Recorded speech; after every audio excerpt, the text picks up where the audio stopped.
हरिः ओम श्री गुरुभ्यो नमः. सर्व साधकांना माझा विनम्र नमस्कार.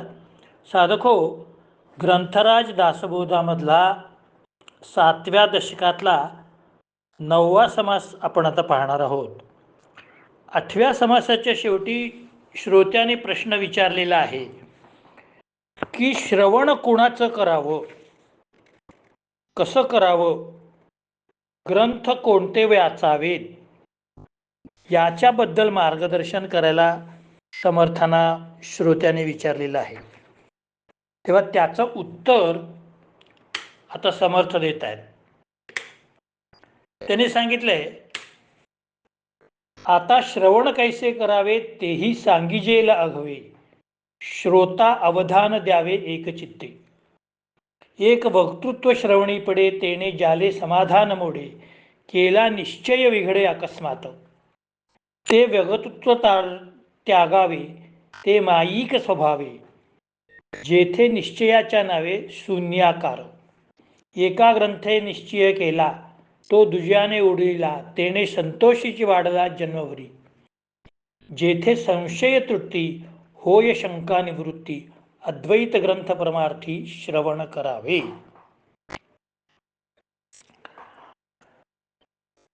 आपण जेव्हा समाजामध्ये वावरत असतो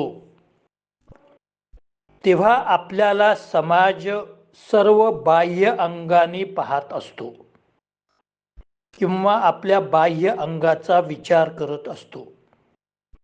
समाजातला प्रत्येक माणूस तुमचा मित्र असू दे, शेजारी असू दे, आणखीन कोणी असू दे, तो तुमच्या बाह्यरंगाचाच विचार करत असतो.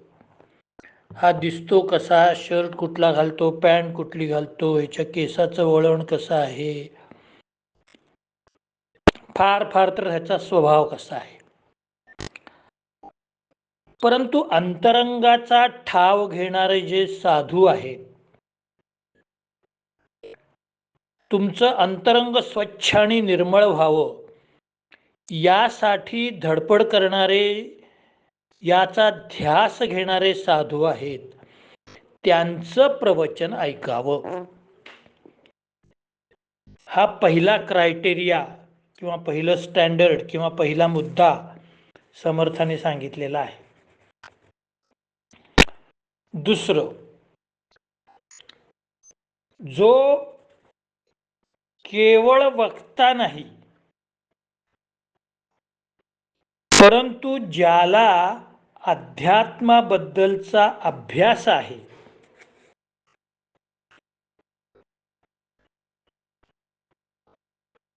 ज्याला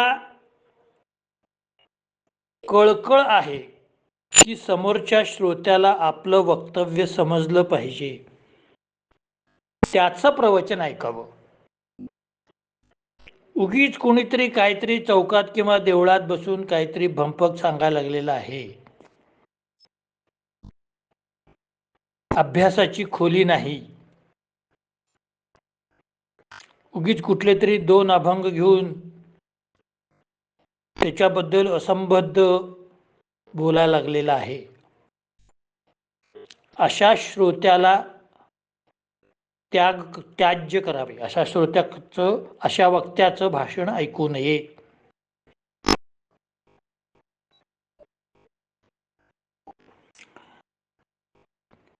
भागवतामध्ये असं म्हटलेलं आहे, अनेक धर्मविभ्रांता स्त्रैणा पाखंडवादिनः शुकशास्त्र कथोच्चारे त्यजस्ते यदि पंडितः.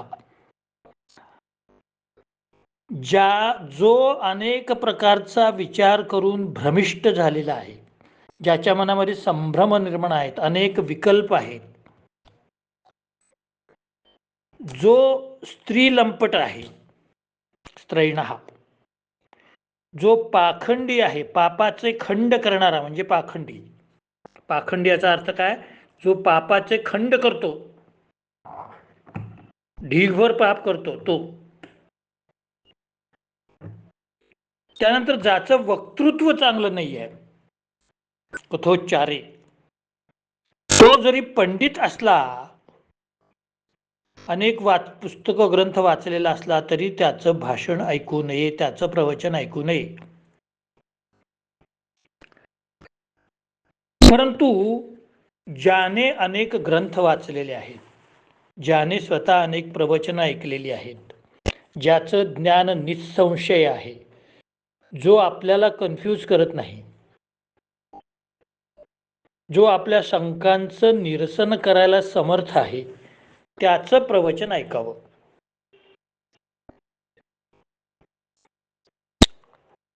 अर्जुन भगवद्गीता ऐकत असताना त्याला एक शंका निर्माण झाली. 3ऱ्या अध्यायात त्यांनी श्रीकृष्णाला विचारलं, व्यामिश्रेणेव वाक्येन बुद्धिं मोहयसीव मे त्वदेकं वद निश्चित येन श्रेयोहमाप्नुयाम. हे श्रीकृष्णा, तू एकदा ज्ञान मार्ग सांगतोस, एकदा भक्ती मार्ग सांगतोस, तर एकदा वैराग्य सांगतोस, तर यापैकी नक्की काय श्रेयस्कर आहे ते मला सांग. कारण मी आता हे तिन्ही ऐकून मी आता थोडासा साशंक झालेलो आहे, तर माझ्या शंकाचं निरसन कर. आता सांगणारा श्रीकृष्ण आहे, त्यामुळं त्याला काही अवघड नाही आहे.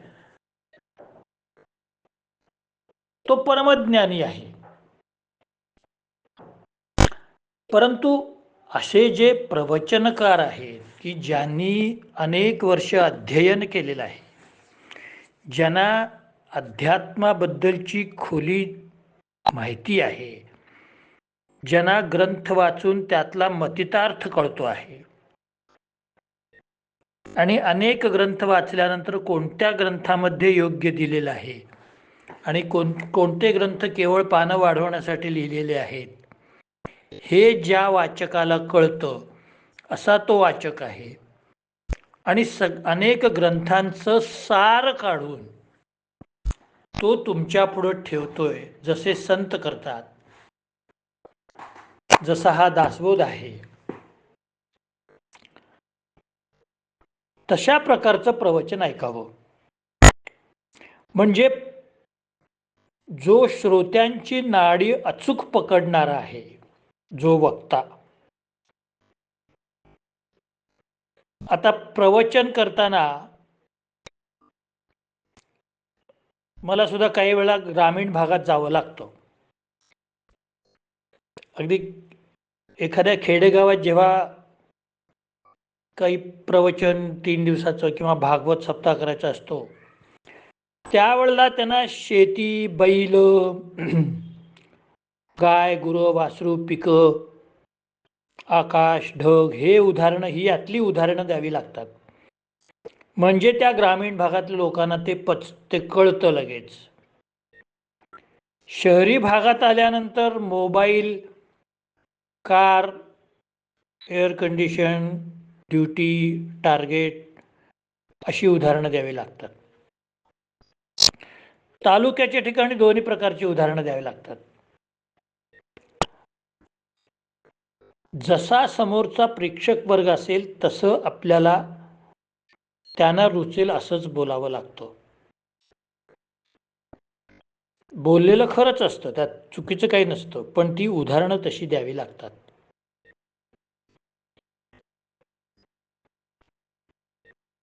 हे एका वक्त्याचं चांगलं लक्षण आहे आणि अशा प्रकारच्या वक्त्याचं श्रवण तुम्ही करावं. ही पहिली शंका निरसन समर्थाने केली. आता ग्रंथ कुठला वाचावा?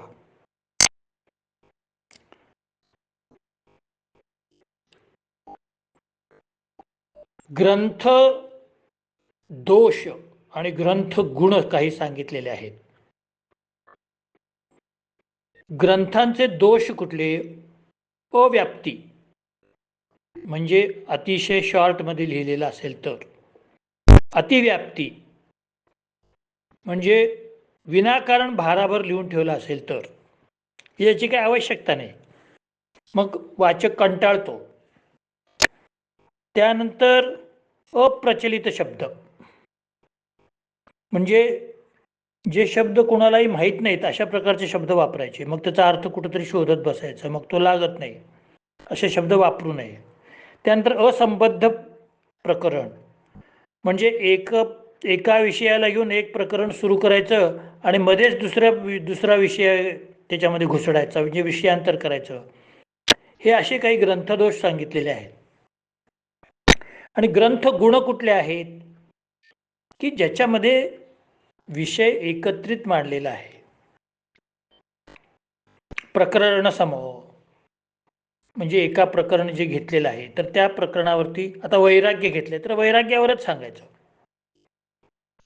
भक्ती घेतले तर भक्तीवरच सांगायचं, ह्याला प्रकरण सम म्हणतात. त्यानंतर अतितावेक्षण म्हणजे पुढं जे सांगायचं आहे त्याची अगोदर थोडीशी प्रस्तावना करायची, हा चांगला गुण आहे ग्रंथाचा.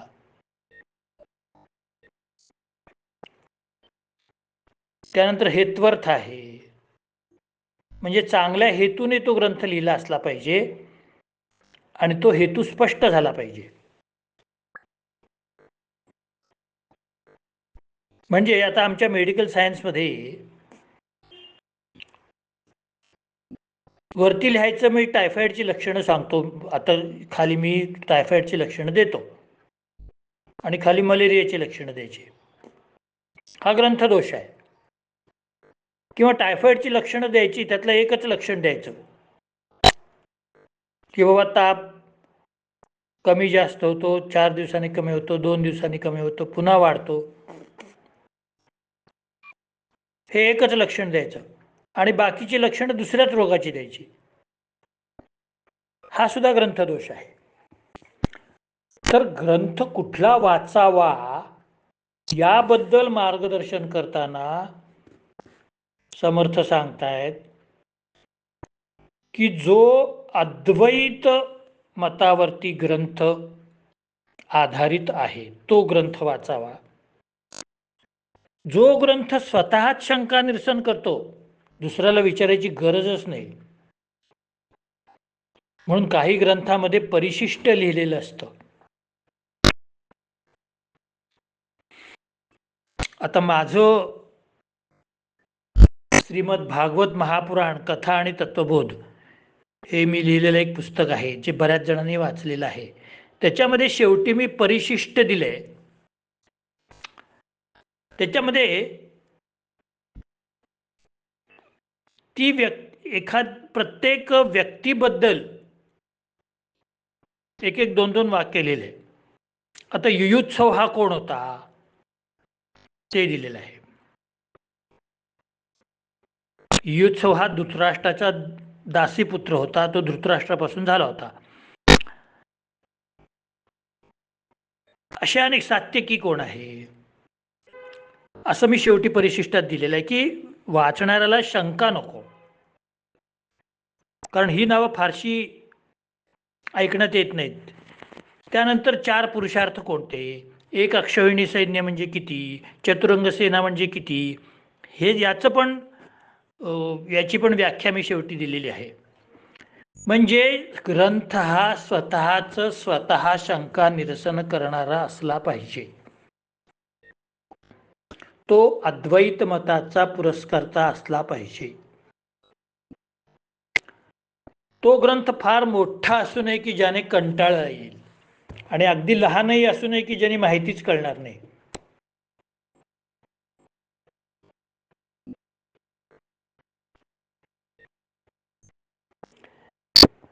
त्यानंतर भाषा चांगली पाहिजे, सहज समजणारी भाषा असली पाहिजे. कुठले तरी अनाकलनीय असे शब्द त्याच्यामध्ये नसले पाहिजे. ज्याला आत्मज्ञान मिळवायचे आहे त्याला इतर विषय नको असतात, म्हणून ग्रंथामध्ये दुसरे विषय असू नयेत, फक्त आत्मज्ञान हाच विषय असावा.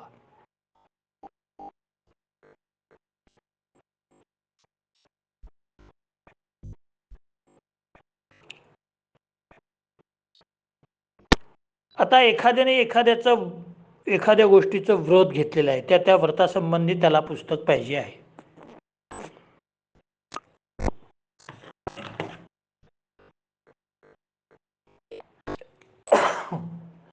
तर जर व्रतासंबंधी पुस्तक पाहिजे असेल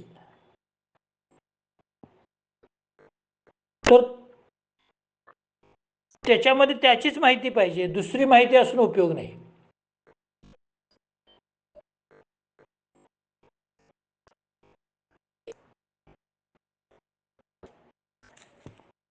अशा प्रकारची पुस्तकं असली पाहिजेत की ज्याला जे अपेक्षित आहे त्याला ते त्या ग्रंथामध्ये मिळालं पाहिजे.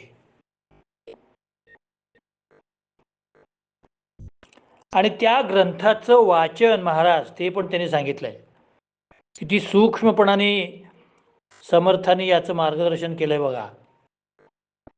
ते म्हणतायत की तुमची जी इष्टदेवता आहे किंवा कुलदेवता आहे त्याच्या संबंधित ग्रंथ तिथंच जाऊन वाचा. आता माझी कुलदेवता जर तिरुपती बालाजी असेल तर तिथं जाऊन मी काशीखंड वाचायचं नाही, बालाजी महात्म्यच वाचायला पाहिजे. किंवा काशीला जाऊन व्यंकटेश महात्म्य वाचायचं नाही, किंवा कोल्हापूरच्या अंबाबाईच्या तिथे जाऊन गुरुचरित्र वाचायचं नाही.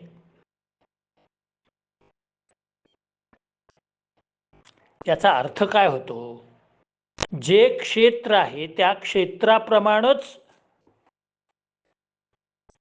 तो त्या ग्रंथाचं वाचन झालं पाहिजे, म्हणजे त्यामध्ये एक प्रकारची आत्मशक्ती येते. आता व्यवहारातलं उदाहरण देतो तुम्हाला मी.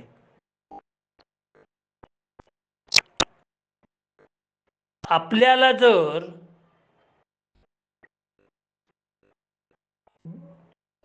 खाद्यतेल पाहिजे असेल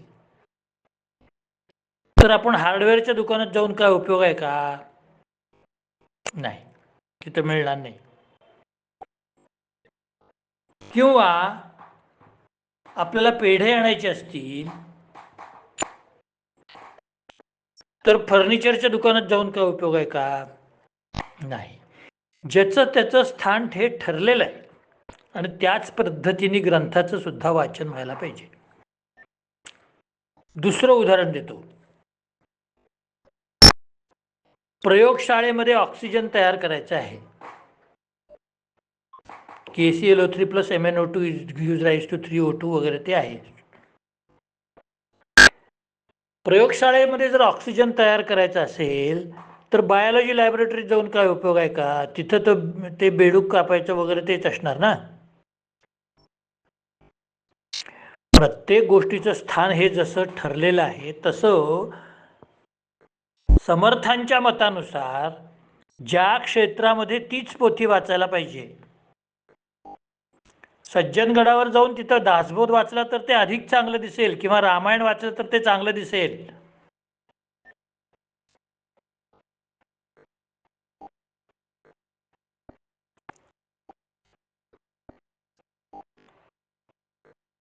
राम मंदिरात जाऊन तुम्ही देवी भागवत वाचलं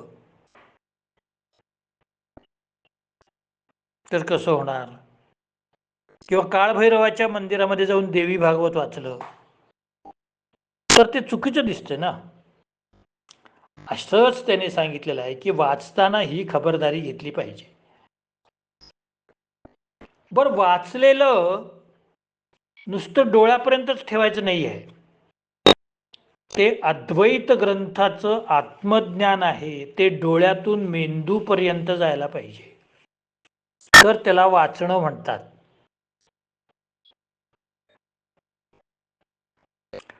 अक्षरे गाळी मनाची, अक्षरे गाळी वृत्ताची आणि घालीची मनाची, तो एक पडत मूर्ख जाणावा, असं पडत मूर्खाच्या त्या समासामध्ये समर्थाने लिहिलेलं आहे.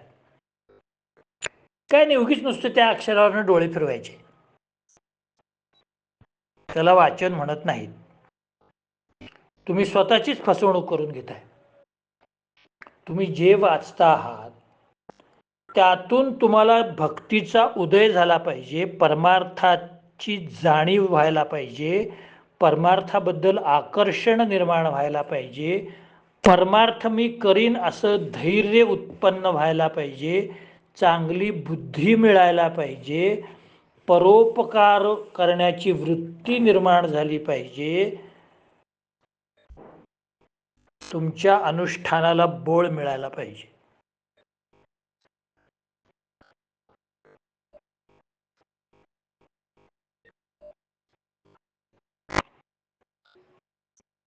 असे मी मोठे मोठे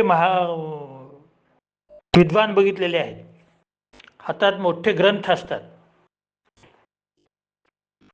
आणि कुणी जवळ शिव नको चल तिकडे चल चल,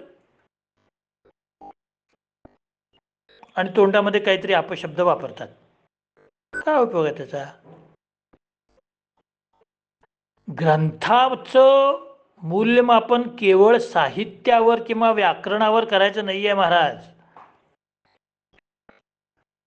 आता समर्थानी, आता मी ह्या दासबोध वाचतोय, त्यामध्ये काही प्रिंटिंग मिस्टेक असू शकतात. आता त्याने दर ठिकाणी आणि चिरणी दुसरी काढलेली आहे समर्थाने, ती त्या काळातली भाषा आहे. ते व्याकरण मी बघत बसलो तर खरं ज्ञान मिळायला मला जास्त वेळ लागेल ना.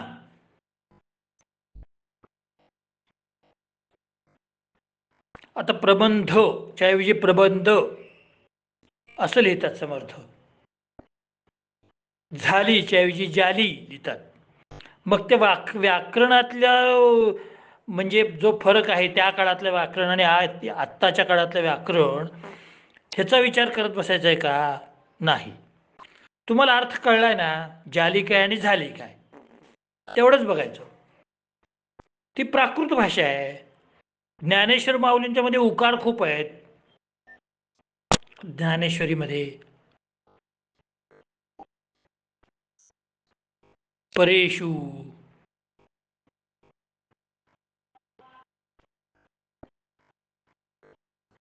अळूमाळू असे उकारांत शब्द खूप आहेत. ज्ञानेश्वरानं जो अर्थ अभिप्रेत आहे मतितार्थ, तो आपल्याला कळला की संपलं. त्या काळातली भाषा आहे. त्याचं जर व्याकरण आपण बघत बसलो तर आपण काही परीक्षक नाही आहे ह्या ग्रंथाचे, आणि आपली तेवढी योग्यता पण नाही आहे. ग्रंथ वाचताना समर्थाने हेच सांगितलंय की तुम्ही मतितार्थ पहा.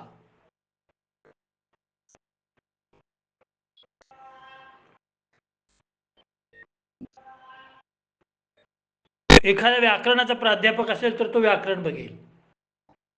एखाद्या योगाने ग्रंथ वाचला तर त्यातलं योग साधनेबद्दल काय लिहिले ते पाहिल. एखादा कवी असेल तर ते वृत्त वगैरे जुळते की नाही बघेल.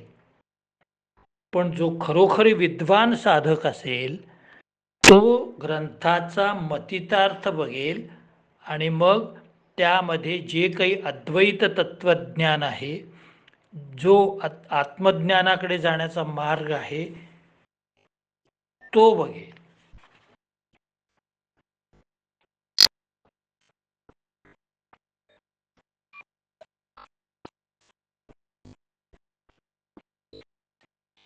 कसं असतं महाराज, तहान लागल्यानंतर माणसाने पाणी प्यावं. पाण्याला H2O का म्हणतात?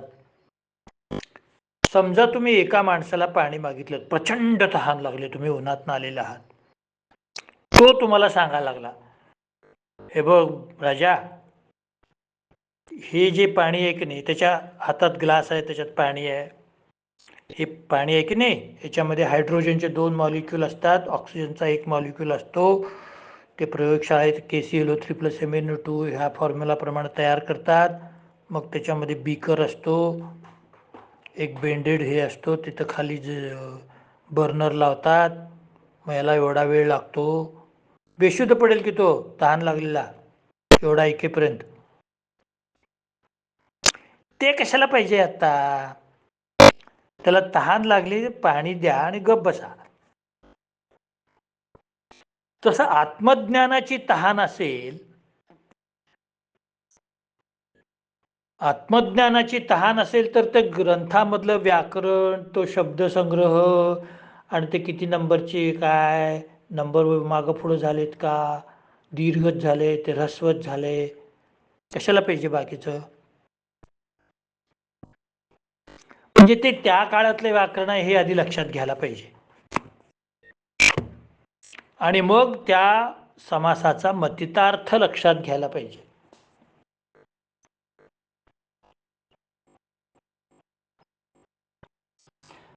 बरं, समर्थांचं म्हणणं असं आहे की ते दासबोधच वाचा असं म्हणत नाहीत. तुम्हाला जो ग्रंथ आवडेल तो वाचा, धार्मिक ग्रंथ की ज्याच्यामध्ये आत्मज्ञान सांगितले असा पाहिजे. मात्र उगीच कथा कादंबऱ्या वाचायच्या नाही आहेत. भगवद्गीता तुम्हाला आवडते ना, त्याच्यातही आत्मज्ञान सांगितलंय. तुम्हाला ज्ञानेश्वरी आवडते ना, ज्ञानेश्वरीतही सांगितलंय. तुम्हाला एकनाथ महाराजांची एखादी रचना आवडते ना, त्याच्यातही सांगितलंय.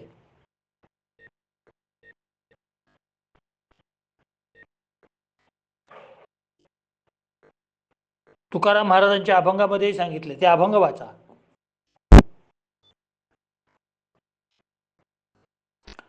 पण समर्थाने आणखी एक गोष्ट सांगितली आहे. एक ग्रंथ तुम्ही वाचत असताना विनाकारण दुसऱ्या ग्रंथावर टीका करू नका, त्या ग्रंथाबद्दल वाईट बोलू नका. किती महत्वाचं आहे बघा ही गोष्ट. आता मी दासबोध वाचतोय, मग मी ज्ञानेश्वरीची आणि दासबोधाची तुलना करायची का? नाही करायची. असं होऊच शकत नाही. दासबोध वेगळा, ज्ञानेश्वरी वेगळी, अमृतानुभव वेगळा, तुकाराम महाराजांचे अभंग वेगळे, नामदेव महाराजांचे अभंग वेगळे, कबीराचे दोहे वेगळे, मीराबाईंची भजनं वेगळी. कबीराने रामावर लिहिले, मीराबाईंनी कृष्णावर लिहिले, आणि कोणी दत्तावर गुरुचरित्र लिहिले, माऊलीने ज्ञानेश्वरी लिहिली. प्रत्येकाने आपापल्या आवडीप्रमाणे ग्रंथ लिहिलाय. आपल्याला जो आवडेल तो वाचायचा, त्यातला मतितार्थ समजून घ्यायचा, आत्मज्ञानाकडे जाऊन अद्वैत मताचा पुरस्कार कसा झाला आहे ते बघायचं, आणि दुसऱ्या ग्रंथावर कॉमेंट्स करायच्या नाहीत.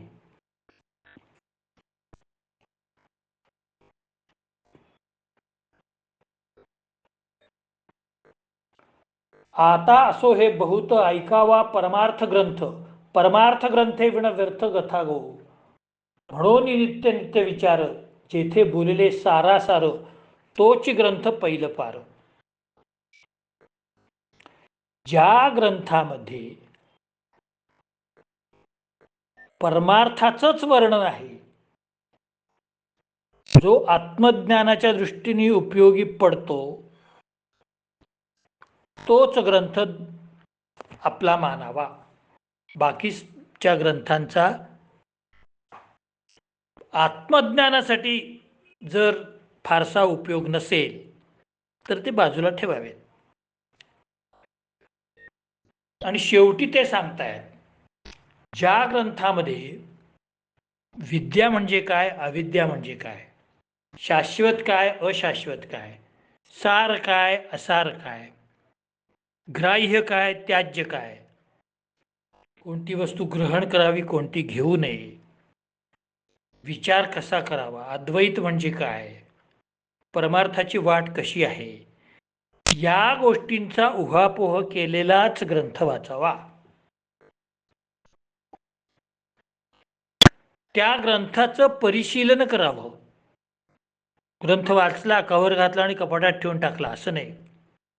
मनात ते घोळलं पाहिजे की आज मी काय वाचलं, मी आज हे वाचलं बरं का, त्या महाराजाने हे चांगले लिहिले, ही ओवी चांगली लिहिले, हे उदाहरण चांगलं दिलंय, छान नादब्रह्म मधुर लिहिलेलं आहे, असा विचार करायला पाहिजे.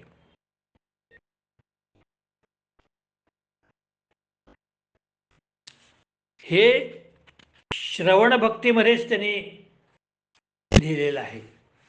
कारण ग्रंथ वाचणं म्हणजे तो वाचलेला पुन्हा श्रवणच करत असतो आपण.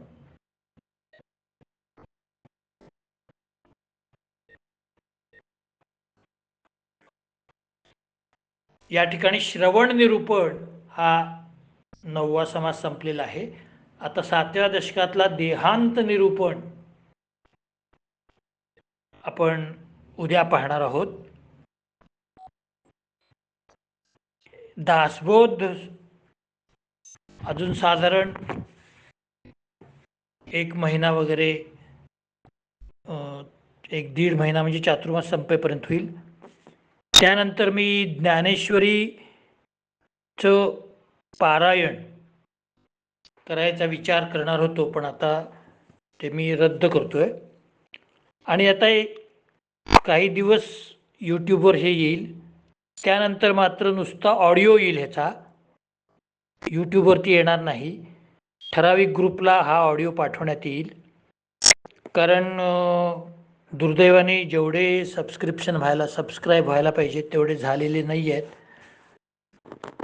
नाईलाजाने मला हा निर्णय घ्यावा लागतोय की केवळ ऑडिओच पाठवायचा आहे. यूट्यूबला पाठवणं थोडं आर्थिकदृष्ट्या कठीण वाटतंय, कारण रोज 150 रुपये त्या ह्याला द्यावे लागतात. तर म्हणून सबस्क्रिप्शन मिळालं असतं तर माझ्याला जरा काम सोपं झालं असतं. पण ठीक आहे, आता त्याच्याबद्दल जास्त चर्चा करण्यात काही पॉईंट नाही. ह्याच्या पुढं फक्त ऑडिओ पाठवला जाईल, आपला नेम काही मोडला जाणार नाही. पुढचा ऑडिओ मी दररोज पाठवत जाईल. जय जय रघुवीर समर्थ.